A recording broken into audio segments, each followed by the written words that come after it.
Hello and welcome. My name is Alan, and we are back with more notable names in Native American history.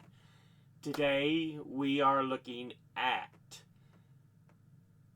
one Nancy Ward, which was her English name, but her native name was Nanyehi or Nanyehi. Anyway, let's take a look here. We've got Britannica pulled up first, so we're reading that. She was born circa 1738, somewhere around that time, probably at Chota Village, which is now in Monroe County, Tennessee, and died in 1822 near present day Benton, Tennessee, and was a Native American leader who was an important intermediary in relations between the early American settlers and her own Cherokee people. Her perspective on coexistence between the Cherokee and white settlers changed over her life. She was a proponent of friendship during the Revolutionary War period, but by the early 19th century, 1800, she supported resistance to the white encroachment on Cherokee lands. So, yeah, born before the U.S. became the U.S. and was just the New World colonies of the British. But she lived through the Revolution and died closing in around the time when the Trail of Tears would begin. Not quite there, but around that time she died. I think the Trail of Tears itself was 1830 something. Early 1830s, I'm wanting to say. I may be wrong on that particular time period, but it's in that area there.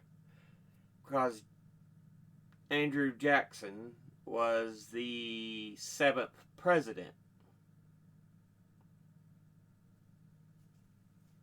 Anyway. Yeah, and Andrew Jackson is the one who is guilty of the Trail of Tears, so. But let's head on and talk about Nanyehi, Nancy Ward. She was born in the Cherokee village of Chota on the Little Tennessee River. Nanyehi, the name meaning she who walks among the spirits, or one who goes about, was the daughter of a Cherokee mother of the Wolf clan and a Delaware father. So she's actually born of two different tribes, Cherokee and Delaware. In 1755, she distinguished herself at a battle between Cherokee and Muskogee bands at Taliwa near present-day Canton, Georgia, by fighting alongside her husband, Sula, name meaning Kingfisher, and then taking his leadership position after he was fatally wounded in battle. She was known thereafter as Gigao, or Agigawe, which means a beloved woman for the Cherokee. So, yeah. The title acknowledged Nanyehi's honor and heroism bestowed upon her spiritual and political authority, and a Gigayu was believed to speak to for the spirit world, and the title carried with it leadership of the Women's Council of Clan Representatives, membership on the Tribal Council of Chiefs, and the power to make decisions about prisoners taken in battles and raids. So, very highly respected, high ranked individual. Her second husband was Brian Ward, a white trader who lived with the Cherokee people, and she took the anglicized name of Nancy Ward after their marriage. She had 2 children from her marriage to Sula, and she and Bryant had 1 daughter. Although Bryant Ward left the Cherokee Nation in the late 1750s to return to his European wife and family in South Carolina, the couple maintained a friendship, and Nancy Ward remained committed to peaceful coexistence between Native Americans and white settlers. Remember, Native Americans didn't think of relationships necessarily the way it is viewed in most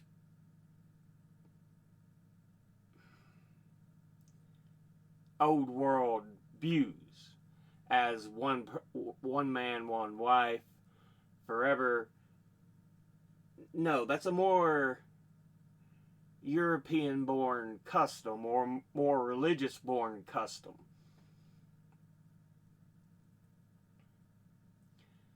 But yeah, relations between Native Americans and white colonists were complicated and mostly hostile during the American Revolution. Encroached upon by colonial settlements, the Cherokee were convinced that the British were more likely to enforce boundary laws than the new settler government would. And they announced their determination to support the crown.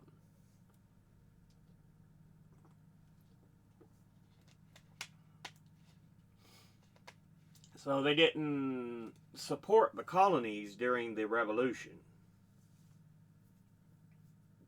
because the colonial settlers kept moving further and further west.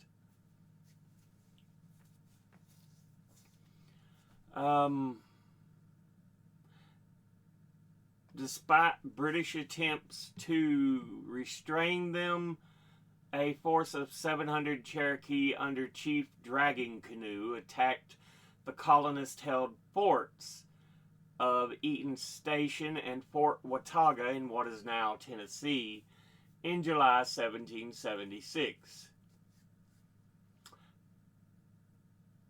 Watauga is a pretty common name in Tennessee, but I'm wondering if it's anywhere near the Tri-Cities, because they had an area, Watauga. There was a Watauga Street, so I'm kind of curious how closely related that is. Ward is credited with having secretly warned Colonel John Sevier and the Watauga Association of Settlers of the impending Cherokee attack. John Sevier, also a very common name in Northeast Tennessee when it comes to talking about colonial times. There's a town, actually, town Dolly Parton was born in, Sevierville, which is named after John Sevier. But yeah, so interesting.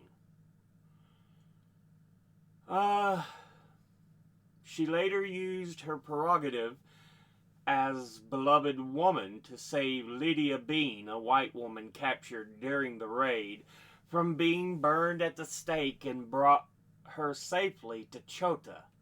In return, the village was spared from destruction by frontier militia that later swept through Cherokee territory. Ward again gave white colonists warning of a Cherokee uprising in 1780 and attempted to prevent retaliation by militia forces. So she's going out of her way to try to make peace. But you can tell it's not being made easy on her. Because many Cherokee are upset with how the former colonies and now newly crowned United States keep moving further west. In July 1781, she addressed a peace negotiation made up of Cherokee leaders and U.S. treaty commissioners, a remarkable position for a woman in colonial America, but not uncommon in the Cherokees' matriarchal society. Using her moral authority as a woman and a mother, she urged the assembled parties to see themselves as one people. You know what women are always looked upon as nothing, but we are your mothers. You are our sons. Our cry is all for peace. Let it continue. This peace must last forever. Let your women's sons be ours. Let your sons, or our sons, be yours.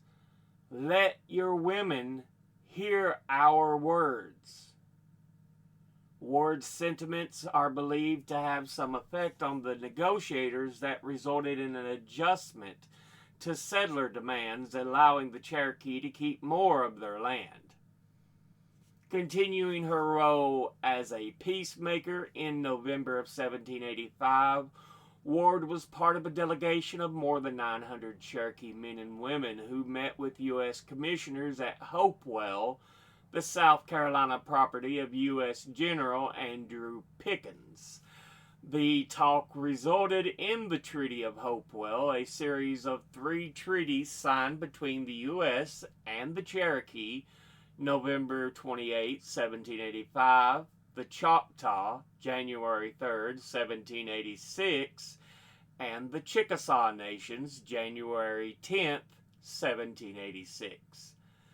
During the Cherokee delegation's meetings, Ward made a notable plea for mutual friendship.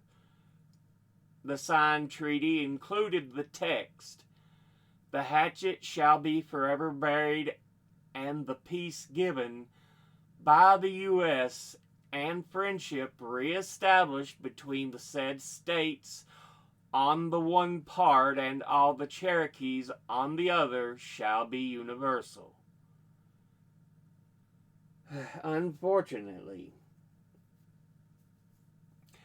the Hopewell Treaty did not, however, as Ward might have hoped, establish lasting friendship between the parties. Rather, U.S. settlers began to expand west into Cherokee land shortly after, resulting in continued conflict. So again, settlers, just like, oh, I'm going to go west, get my own plot of land, make my life for me. Other people already live there, you asshole. But they don't care. They think it's their right to be able to go further west and make their own life, their own fortune. And all it does is cause problems.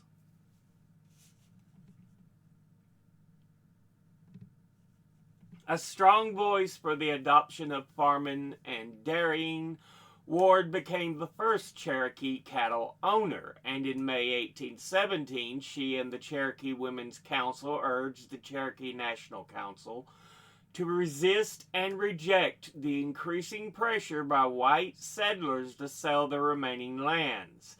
Nearly 80 years of age and in poor health, Ward could not attend the meeting, but she sent her son to deliver a letter that pleaded, in part, "Your mothers, your sisters ask and beg of you not to part with any more of our land." The pleas met with little success. Concluded not long after, the 1819 Hiwassee Purchase provided for the sale of tribal lands north of the Hiwassee River, forcing Ward to leave her farm. Ward opened an inn on the Ocoee River. I'm not sure. But anyway, in southeastern Tennessee, near present-day Benton, and died there in 1822. Over ensuing years and decades, she was the subject of numerous tales and legends in her native region, and the stories were given national currency by various writers, including President Teddy Roosevelt, who, in his Winning of the West, 1905, noting her role as a constant friend of the American pioneer. In 1923, the Daughters of the American Revolution erected a monument to Ward on her grave. So yeah, a woman who sought peace, but no matter how hard she tried, it was not made easy on her to gain this level of peace. And eventually she's just like, enough is enough. We cannot keep giving our lands away, selling our lands.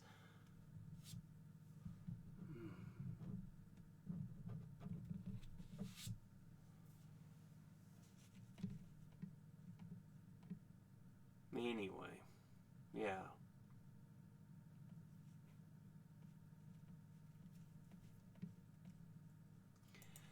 This is from NewYorkHistory.org.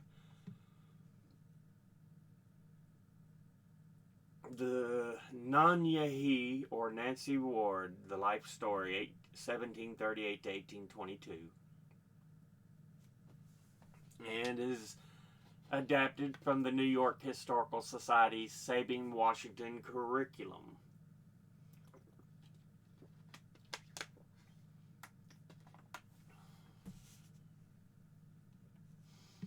Nanyehi, she who walks among the spirits, was born in 1738 in the Cherokee town of Chota, in what is now eastern Tennessee. The Cherokee society is matrilineal, so Nanyehi was born into her mother's clan, the Wolf Clan. And through her mother, she was the niece of Adakulakula, an important chief in the Cherokee Nation. Throughout her childhood, Atakulakula pursued a path of cooperation with the British colonists, who continually encroached on his people's land. He believed that the best chance of Cherokee survival was for the two peoples to learn to peacefully coexist. Unfortunately, his beliefs would be kind of not fulfilled, but they would have a profound effect on his niece, Nanyehi. She rose to power in the Cherokee Nation when she was 17 years of age and was already married to a man named Sula, Kingfisher, and the mother of 2 children when she joined her husband on a Cherokee campaign against the Creek Nation. Nanyehi fought alongside her husband, reportedly chewing his lead bullets before he loaded them to make them more deadly. When Sula was killed, she took up his rifle and led the warriors to victory that expanded Cherokee territory in northwest Georgia. So, yeah, they pushed the Creek peoples further south taking more of northwest Georgia. For her courage and leadership, Nanyehi was named a Gigao. I'm not sure how it's pronounced. I know I'm butchering a lot of these names. But anyway, it means a beloved woman of the Cherokee Nation. The Cherokee believed that the Gigao spoke with authority in the spirit world, and honor and the authority of the and honored them accordingly. Nanyehi was given a seat next to the war and peace chiefs at the ceremonial fire in Chota, the Cherokee village she lived in, and she led the Women's Council of Clan Representatives, one of the two political bodies that governed the Cherokee Nation. She was the only woman with a vote in the other governing political body, the Cherokee General Council, and also had absolute power over the fate of prisoners taken in raids and battles. In the late 1750s, she married an English trader named Brian Ward and took the anglicized name Nancy Ward. So that's where we get the two names for her. Together they had one daughter. This marriage may have been part of her uncle's larger efforts to create lasting bonds between the Cherokee and the white settlers, and within a few years, Brian Ward returned to live with his English wife and family in South Carolina, and Nancy and her daughter visited him from time to time. Relations between the two families were friendly. Like most communities living within the geographic area of the 13 colonies, the Cherokee Nation was divided over how to respond to the outbreak of the American Revolution. Nanyehi and her uncle Atakulakula counseled restraint and patience, while her cousin and son Siu Gansini, I'm not sure, dragging canoe, wanted to take the opportunity to drive out colonists who had been slowly encroaching on the Cherokee lands. In the summer of 1776, Siu Gansini announced he would make a raid on the white settlements along the Watauga River and asked Nanyehi to create a traditional black drink that would protect the Cherokee warriors during battle. Nanyehi prepared the drink, but she also used her position as Gigao to counteract his plans. She released the 3 white prisoners, told them about the raid, and asked them to hurry to warn the colonists. Her actions gave the white settlers time to evacuate most of the women and children to a fort and set up an ambush for Siu Gansini. Siu was injured in the ambush and lost 13 of his warriors, but he still sent the surviving members of his party to destroy the settlement. The warriors captured a woman named Mrs. William Bean and brought her back to Chota. They planned to burn her alive, but Nanyehi stepped in and used her authority to save the woman. She eventually allowed Mrs. Bean to return to her people, where she joined the other prisoners freed by Nanyehi in spreading the story of the Gigao, who wanted her people to peacefully coexist with the white settlers. As Nanyehi and Atakulakula had feared, Siu's attack sparked a full-scale war with the Americans. Soldiers invaded Cherokee territory from Georgia, South Carolina, and North Carolina in 1777. So remember, the Revolutionary War itself is going on, but they still had enough to send in and attack the Cherokee nation and destroyed all the major Cherokee towns except Chota, which was spared out of respect for Nanyehi. The fighting between the Cherokee and the Americans dragged on throughout the American Revolution, with Sioux always agitating for more war and Nanyehi continually working toward peace. In 1781, Nanyehi addressed the U.S. Treaty Commissioners who were working with conservative Cherokee leaders to negotiate a treaty to end the fighting. She believed that peace would come only if Native people and white settlers saw themselves as one people. And she thought only the women on the two sides could make this happen. Unfortunately, women weren't that highly considered at that point in the newly born United States. I can't say colony anymore because they're a country, a young country at this point. But again, we get her statement: "Let your women's sons be ours, our sons be yours. Let your women hear our words."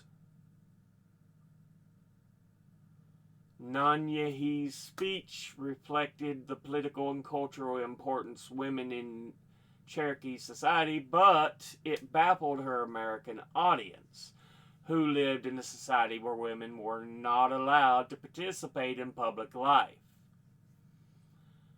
Regardless, her reputation continued to grow, and as the fighting became fiercer, American commanders made a point of helping Nanyehi and her family escape. 1785, she accompanied the new Cherokee chief Otsidsita, meaning old tassel, to another council with the Americans. At this meeting, the Cherokee learned about the resolution of the American Revolution, and the Cherokee laid out their full grievances to the representatives of the new nation. A new treaty was signed, and Nanyehi spoke to give the treaty her blessing. Shortly thereafter, her daughter, with Brian Ward, married the Virginia Indian Commissioner, creating a new tie between the two nations. Her actions during the American Revolution have earned her an honored place in American history, but her reputation among the Cherokee is complicated. She played a critical role in moving the Cherokee Nation away from their traditions and toward a more westernized way of life. But she is unfortunately also credited with introducing slaveholding, cattle farming, dairy production, and spinning to her community, and her attitude of acceptance toward white settlers gave them the ability to encroach on Cherokee territory. Today, some Cherokees consider her a traitor, while Sioux Gansini is considered a hero for advocating armed resistance.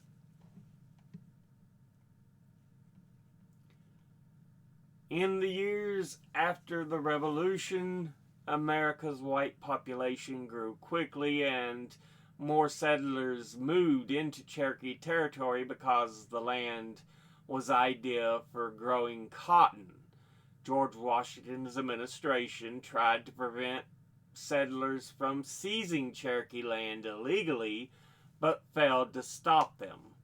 Fighting between the Cherokees and the settlers continued, and the representatives from both nations signed many treaties that white settlers ignored. Again, a big part of the fault here is these freaking asshole settlers who feel they have the right to go west and lay down claims upon whatever portion of land, even though it's already populated by the Cherokee native peoples. It happened all over the frickin' place. So yeah, it happened to all the native tribes. Mm. Some Cherokee decided that the best course of action was to sell their remaining land to the settlers or the government in exchange for land farther west, but this was a controversial decision. In 1816, some Cherokee leaders signed a treaty that gave away a large portion of land in modern-day Alabama in exchange for land in Arkansas. The Cherokee National Council called the treaty treason. On May the 2nd, 1817, the Cherokee Women's Council urged the National Council to hold on to what remained of the Cherokee land. Nanyehi, nearly 80 years of age, sent her son to read a written plea that was signed by 12 other women, including her daughter and granddaughter. Our beloved children and headmen of the Cherokee Nation, we address you warriors in council. We have raised all of you on the land which we now have.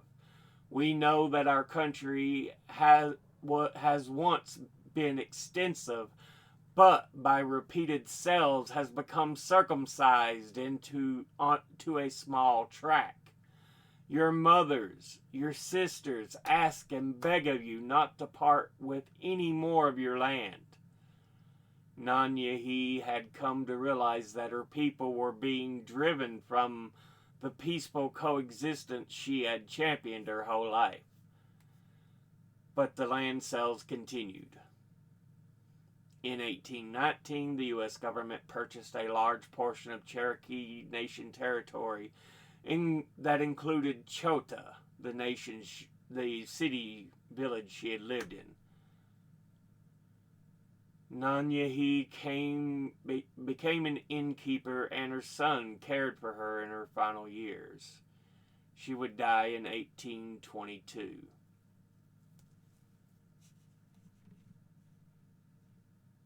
But yeah. I've got some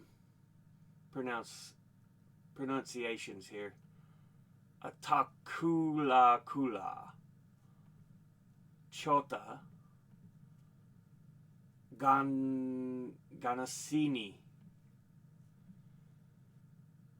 Gigahu. Okay, so that's how it's pronounced, Gigahu. Nanyehi, Shiu, not Siu. Okay.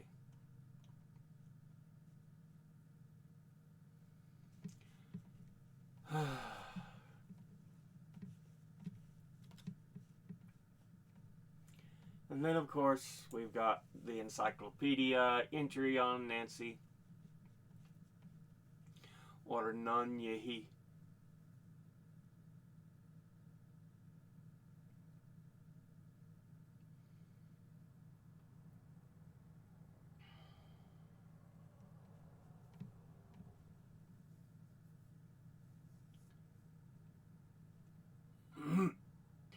Catherine or Kati Walker, Little Fellow or Hiskitihi, later known as Five Killer, and then Betsy Ward.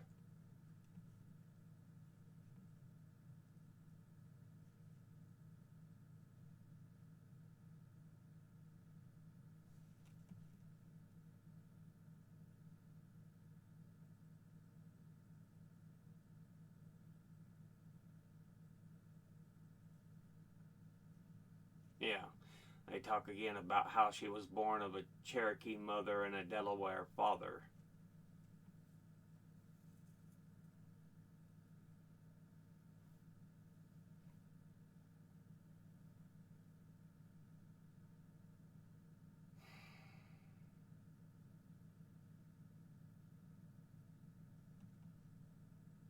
it's sad because she really did try to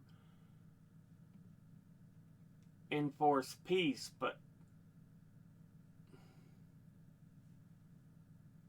it she could never get it to be attained without the colonists and then U.S. nations settlers constantly taking advantage of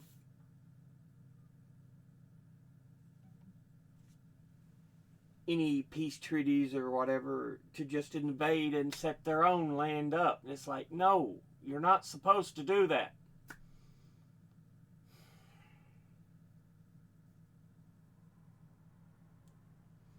So, in truth, she's kind of a tragic character.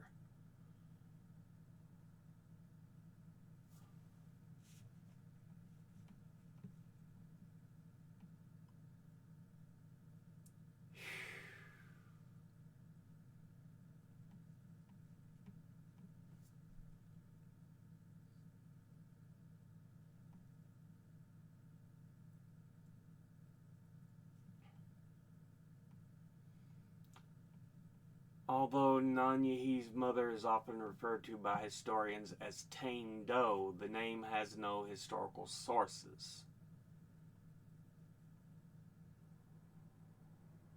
and is often associated with an 1895 historical novel by E. Sterling King. Interesting.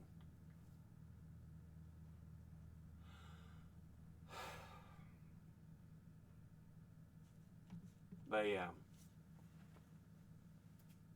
like I said, tragic character. It never should have gone this way.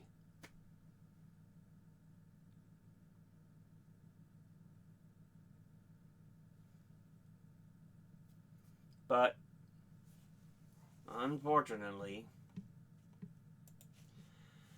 anyway, as always, educate thyself, think, read, study, learn. Someone tells you something you have trouble believing, ask them to cite their sources. I'll be putting these links and sources in the description box below the video. Thank you all for watching. I'll see you all in the next one. Until then, later.